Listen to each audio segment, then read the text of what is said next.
Wyoming Territory, July 1877. The storm came down hard over the open prairie, soaking the red clay earth around the grave. Veronica Ellard stood still, her dark skirts clinging to her legs, her bonnet long since ripped off by the wind. Her hands were clenched at her sides. The fresh mound of dirt in front of her was already turning to mud. She did not cry. Not now. That had passed in the long hours before dawn when the doctor finally stopped pretending her father would last the night. A horse came up slow behind her, hooves thick in the wet. She did not turn. She had no strength left for strangers. Then a voice, low and steady. "You should not be out here alone." She blinked rain from her lashes but said nothing. The man swung down from his saddle and stepped beside her. He had the look of a trail rider, dust-streaked boots, a dark shirt soaked through, revolver at his hip. Without a word, he took off his weathered hat and set it gently on her head, shielding her from the downpour. Then he stood beside her, silent and unmoving, the two of them facing the grave as the wind swept by. "I am sorry," he said after a long moment. "You his daughter," she nodded. "Veronica Ellard, Zane Whitlow." He tipped his head, then glanced toward the freshly turned ground. "I was riding through, saw the lantern light. My father passed just before sunrise," she said. "No one else came." Zane let the silence stretch again. He did not interrupt her grief with empty words. After a long while, she turned toward him.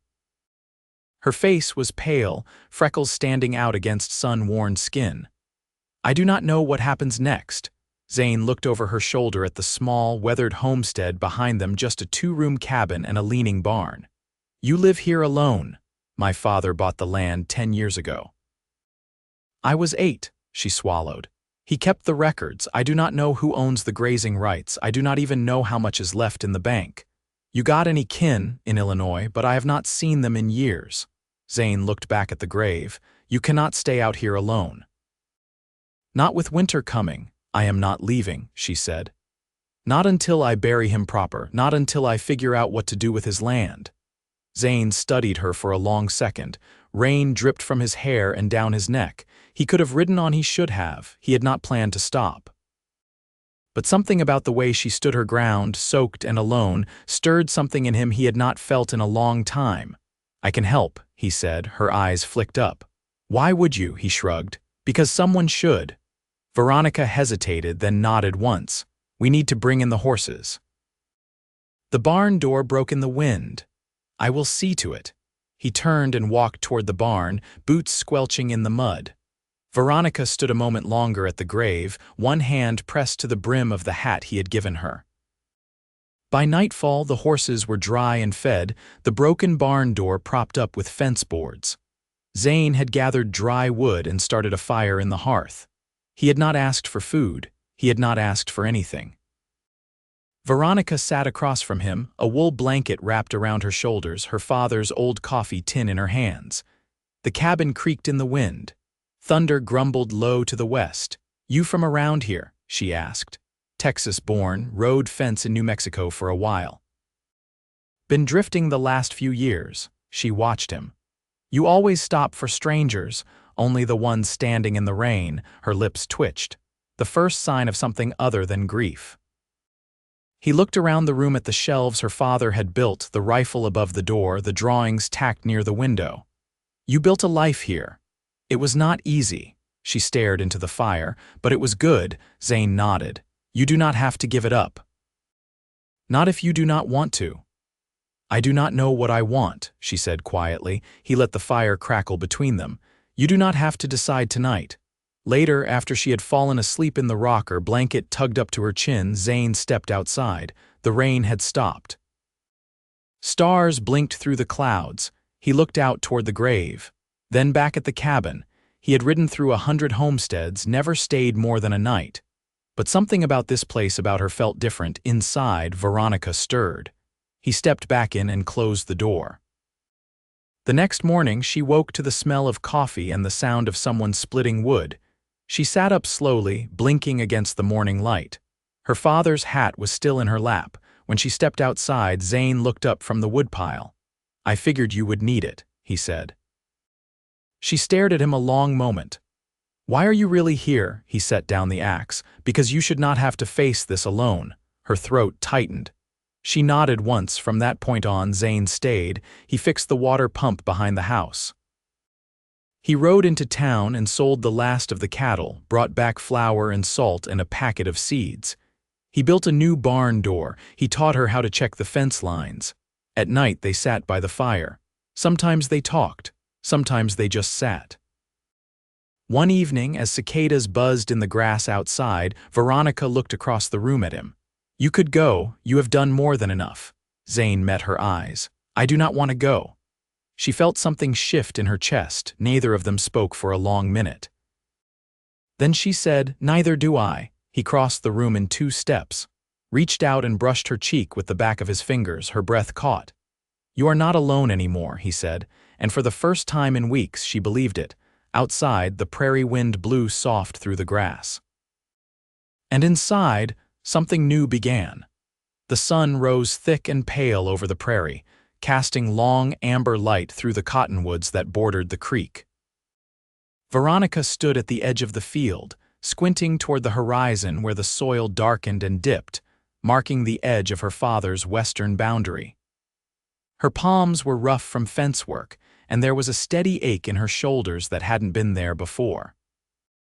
It wasn't unpleasant. It reminded her she was still here. Behind her, Zane led a mule from the barn, its halter newly patched. He didn't speak as he passed, only tipped his head slightly, then walked on toward the shed with measured steps. She watched the way he moved, deliberate, like he'd learned to ration his strength. There was a steadiness to him she hadn't known she needed until now. "I should figure what to do with the north pasture," she said, still facing the field. Zane looked over his shoulder, brushing dust from his hands. "That the one with the salt bush and shallow stream bed," she nodded without turning. "Could run sheep if someone cleared the brush and dug out a trough. I have done worse jobs." She glanced back at him, mouth twitching. "You offering?" "I reckon I am." She stepped toward him, arms folded over her apron. "What's the longest you ever stayed in one place?" Zane tugged the mule's lead rope tighter, eyes on the ground. 6 months, maybe, down near Las Cruces." Rancher needed hands after a cholera spell took half his crew. "What made you leave?" He looked up. "Wasn't mine to stay for." Veronica studied him for a moment. "And here," he didn't answer right away. "I never saw a woman patch a roof with her own 2 hands before. Least not one who also knows how to hold her own with a gelding." She turned her face before he could see her smile. By midday, they were working side by side in the north pasture. Veronica cleared dead sage with a hand axe while Zane dug out the dried stream bed. The sun beat down, but the silence between them was easy. Occasionally, the mule snorted behind them, tied to a cedar pole. As they worked, a wagon creaked across the far ridge. It was old, canvas-bowed from years of weathering, drawn by 2 sway-backed bays. Veronica straightened and raised a hand to shield her eyes as the wagon rolled closer. Zane put down his spade and stepped forward, fingers resting near the butt of his revolver. An older man reined in the team. He was wiry with a long gray beard and a flattened felt hat. "You the Ellard girl?" he called. "I am," Veronica said, brushing grit from her skirt. He nodded once.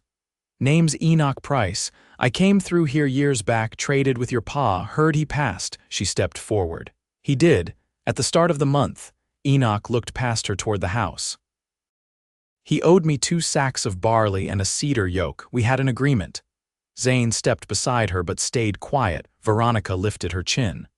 "There's no barley and no cedar yoke that I can find, but if my father gave his word," Enoch waved a hand.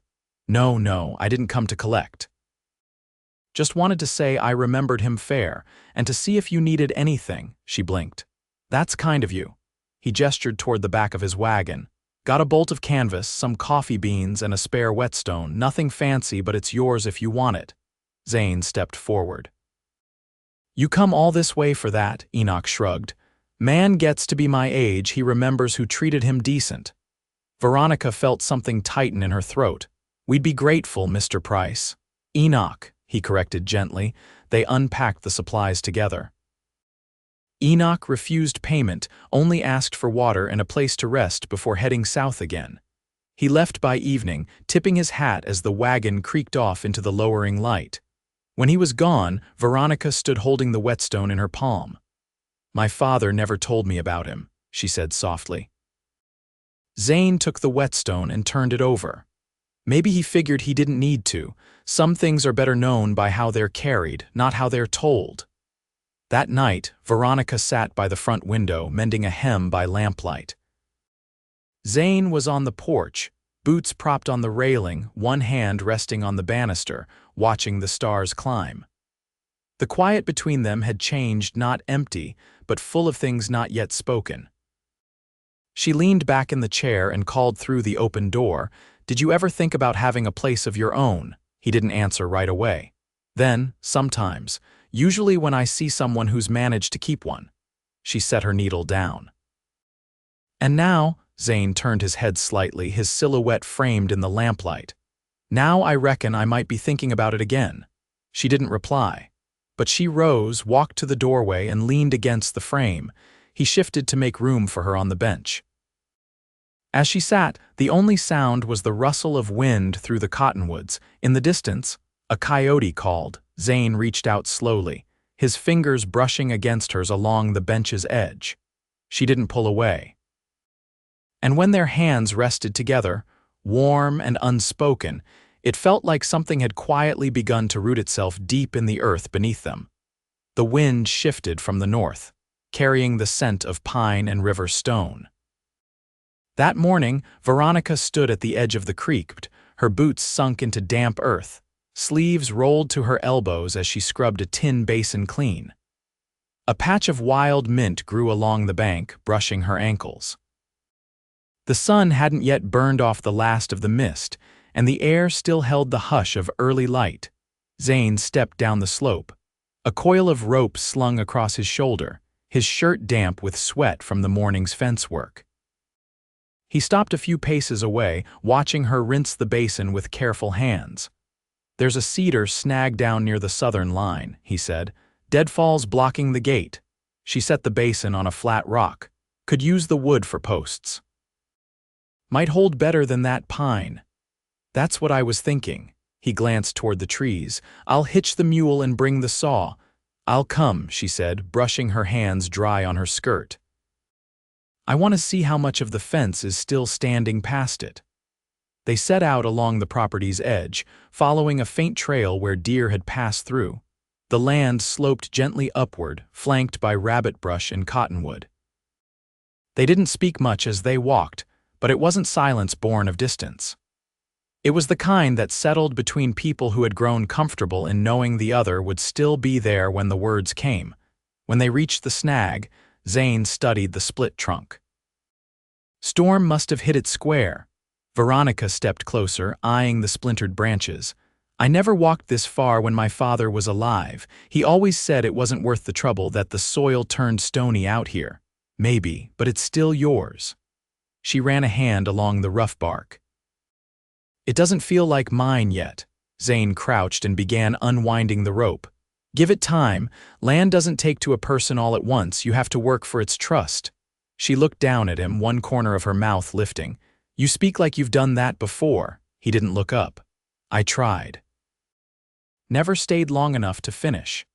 They worked in tandem, Zane sawing through the thick base while Veronica cleared limbs and brush.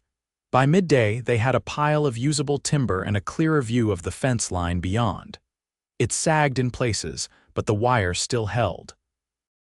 Veronica leaned on a post, wiping her brow with the back of her hand. "We could move the corral out this way, make use of the open stretch by the bluff." Zane nodded. "Wouldn't take much, bit of hammer work and a few strong posts." She looked toward the horizon. "Feels strange making plans. Like I'm borrowing something that doesn't quite belong." "Maybe it's not borrowed," he said. "Maybe it's just waiting for you to claim it." They made their way back with the mule loaded down. The sun was higher now and heat shimmered off the dry grass. As they neared the cabin, Veronica slowed her steps. "There's something I haven't asked," she said without looking at him. "You're not running from anything, are you?" Zane kept his gaze forward. "No, I've run before, but not this time." She glanced at him. That matters to me. He met her eyes, then steady, unguarded. I know. That afternoon, she brought out her father's ledger. The spine cracked as she opened it on the table, pages filled with neat, faded script. Zane sat beside her, his elbows resting on his knees as she scanned the entries. There's a note here, she said, tapping the margin. Says he was in talks with someone named Elmer Dade about a grazing lease. Zane reached for the ledger. I've heard that name. He's got land west of town, runs sheep mostly. I wonder if he still wants the lease. Could be worth asking. He's known to be fair if you catch him on the right day. She closed the book.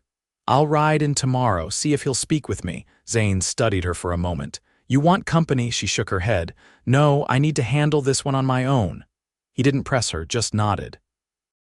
That evening, they sat by the shed sorting tools. The light turned soft and gold, catching the edges of the old iron blades and weathered handles. Veronica passed him a hammer with a split grip. I think this was my grandfather's, she said. My father never threw it out. Zane turned it over in his hand. Still holds weight. Some things do, she said quietly. He looked at her, and something settled between them, quiet, certain. Not new, not sudden, but a slow turning toward something neither had spoken aloud. She stood. I should bring in the wash. Zane rose too, brushing dirt from his palms. I'll check the stock. They didn't touch. They didn't need to. But as the last light faded behind the hill, Veronica watched him walk toward the barn, and she knew deep in her bones that she wasn't waiting anymore. She was beginning. The saddle leather creaked beneath Veronica as she guided the mare down the rutted trail toward the edge of town. The sun was still low, casting long shadows over the cottonwoods. She kept her shoulders square and her chin lifted, though her stomach was tight. It was her first time riding into town alone since her father's passing, and the weight of being seen without him beside her settled heavy across her ribs. She passed the mill pond, where ducks stirred the still water, then turned onto the main road. The buildings looked smaller than she remembered, though nothing had changed. The blacksmith's forge sent up a steady curl of smoke, and the mercantile's faded awning flapped in the breeze. A few men leaned along the porch rail outside the post office, hats tipped low, eyes following her as she rode by. She didn't meet their gaze. Elmer Dade's office sat near the livery, a squat stone building with a rusted stovepipe and a window shutter that hung crooked. Veronica tied off the mare and stepped inside, boots scuffing the plank floor. Elmer looked up from a drawer, his spectacles halfway down his nose. He was broad-shouldered and sun-browned, with thick hands and a stiff posture that spoke of old injuries. You're Ellard's girl, he said, straightening. I am, Veronica, he gestured to the chair across from his desk. Sit then, she did, fingers resting lightly in her lap. I read the notice. Sorry to hear it, he said, voice flat but not unkind. Thank you, I came to ask about the lease. My father recorded your name in his ledger. Elmer leaned back, folding his arms.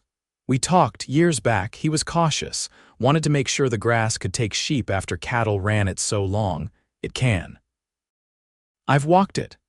You know what kind of work it takes to keep sheep from wandering into gullies or breaking their legs in prairie dog holes. I know what it takes to walk fence in a storm and dig out a half-flooded trough before first light. His brow lifted slightly. Then he reached for a folded map, spreading it across the desk. You looking to sell grazing rights or run the flock yourself? Lease, she said, but I keep control of the land, and I want the right to end the agreement if the pasture's damaged. Elmer studied her for a moment, then nodded once. You come by tomorrow, I'll have something drawn up. Outside, the sky had cleared to a sharp blue. Veronica mounted the mare and turned her back to the town, the wind tugging gently at her skirt. As she rode, her jaw ached from how tight she'd held it, but there was a steadiness in her spine she hadn't known she could summon.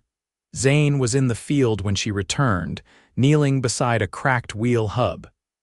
He stood as she swung down from the saddle, brushing dust from his palms. How was it? He'll draw up a lease, she said. I told him I wasn't handing over anything I couldn't take back. Zane tipped his head, eyes meeting hers. Good. She untied the cinch and let the saddle fall into the dust. I don't think I ever realized how many things my father carried without ever showing it. Sometimes the quiet ones carry the heaviest. She ran a hand through the mare's mane, then looked past him to the field beyond. I keep thinking if I can just get through one more day, I'll know what I'm doing. You won't, he said. Not all at once, but you'll know more than you did the day before. That night, Veronica lit a lamp and opened her father's chest, the one he kept beneath his bed. Inside were folded shirts, a dull pocketknife, a small book of scripture, and a letter packet tied with twine. She untied it slowly, careful not to tear the brittle paper. The letters were dated from when they first came west. Some were addressed to her mother, long past. One at the bottom was meant for her. It had her name inked in slanted script. She rested her hand on it but didn't open it. Not yet. Zane knocked lightly at the doorframe. I didn't mean to pry, she said. You didn't. He stepped inside. His hands were empty, his shirt damp from where he'd washed up. He looked at the open chest, then at her. I signed my name today, she said, on something that mattered. I reckon that makes it your land for certain. She held his gaze. Would you stay? If there was a place for you, his voice was soft. Is there one? There could be. He took a slow breath, then crossed the room and sat beside her on the bench, their knees brushing. I've spent years riding fence for other men's dreams, he said. It'd be good to help build one that's mine, too. She turned her hand palm up between them. He took it without hesitation. Outside, the wind whispered low through the grass. Inside, the lamp burned steady. Neither of them moved to speak again for a long while. They didn't need to. By late August, the heat had settled into the soil, deep and unmoving. The air hung heavy with the resin of sage and the dry hum of insects. Veronica stood at the edge of the newly fenced corral, a hammer still in her hand, watching the way the sheep moved inside, uneasy but contained. She'd signed the lease the week before. Dade's men had delivered the flock without fanfare, and she hadn't asked for any. Zane was brushing the mule near the barn, sleeves pushed up, sweat darkening the back of his collar. When he caught her eye, she lifted the hammer once in quiet triumph. He answered with a nod and went back to his work. Later, she found him in the root cellar, crouched beside the bins, checking through the sacks of potatoes and late onions. She stepped down carefully, ducking beneath the low beam. I think we'll need to salt more meat before first frost, she said. He looked over his shoulder. I was thinking the same. We've got enough salt to cure a side or two. I'll ask the butcher about a quarter hog when I go in for seed. Zane stood, brushing the dirt from his knees. I can ride in instead. You've been doing the heavy lifting lately. I want to go, she said. I've been thinking about planting beans next spring. If I ask early, the mercantile might get the kind I want. He watched her for a moment. You already planning for spring? She smiled faintly. I figure I might still be here by then. They walked out together under the growing dusk. The sheep milled quietly in the corral, and the cabin stood warm against the last of the evening light. She paused near the porch steps. Zane, she said. He stopped beside her. I read the letter, she said. The one my father left for me. He waited. She looked toward the darkening sky. He said he hoped I'd begin to live for myself, that he knew he'd kept me too close. He didn't say it as an apology, just truth. Sometimes the truth's the best gift a person can leave. He said I'd know the right person not because he'd say the right things, but because he'd show up when it counted and keep showing up. Zane's voice was quiet. You think that's me? I know it is. He reached for her hand, his fingers rough and familiar now. Then I'll keep showing up. They stood like that while the stars began to thread the sky. By mid-September, the nights cooled sharp enough to pull the blankets tighter. Zane fixed the draft near the stove with a patch of canvas and a hand-cut board. Veronica harvested the last of the squash and hung the remaining onions to dry beneath the lean-to. The sheep took to the pasture better than she'd expected, still skittish, but gaining weight. One morning, while Zane was mending tack and she was sorting through the last of the pickling jars, she looked across the table at him and said, I've been thinking. He set down the leather strap he was threading. This place could use a second room, not just for storage. For living, he studied her. You mean for more than just you, she nodded. If you're staying, I want you to stay right, not as a hired man, not just passing through. Zane's voice was low. You want to build a life, I do. With you. He came around the table and took both her hands in his. Then we'll build it, room by room. They were handfasted in early October, beneath the cottonwoods where the creek curled behind the field. No preacher, just the two of them and the land that had bound them together. She wore her mother's brooch pinned to her collar, and he wore the same boots he'd ridden in with. Afterward, they shared coffee and bread in the doorway as the wind ran soft through the grass. That winter, they added a small parlor with a west-facing window. Zane carved the trim by hand, and Veronica stitched the curtains from old flour sacks. They filled the shelves with books she'd unpacked from her father's chest, and on the mantel, she placed a single photograph, the only one she had of her parents on their wedding day. By spring, the sheep bore lambs and the pasture bloomed with yarrow and wild clover. Veronica planted her beans, and Zane dug a second trough near the lower slope. Their hands grew callous together, their silences turned easy, filled with shared glances and small touches his hand at the small of her back. Her fingers curled around his wrist when she passed behind him. When the first storm of the season rolled in, they sat on the porch and watched it crawl across the prairie. Veronica leaned against him, his arm around her shoulders, her head tucked beneath his chin. "I never thought my life would look like this," she said. "Does it feel right?" "It feels like home." He pressed a kiss to her temple. "Then we got it right," and they had. The days stretched on, full of work and quiet joy. They grew older, not apart, but together, rooted like the cottonwoods, steady as stone. Nothing was grand, nothing loud. But it was theirs, and it lasted.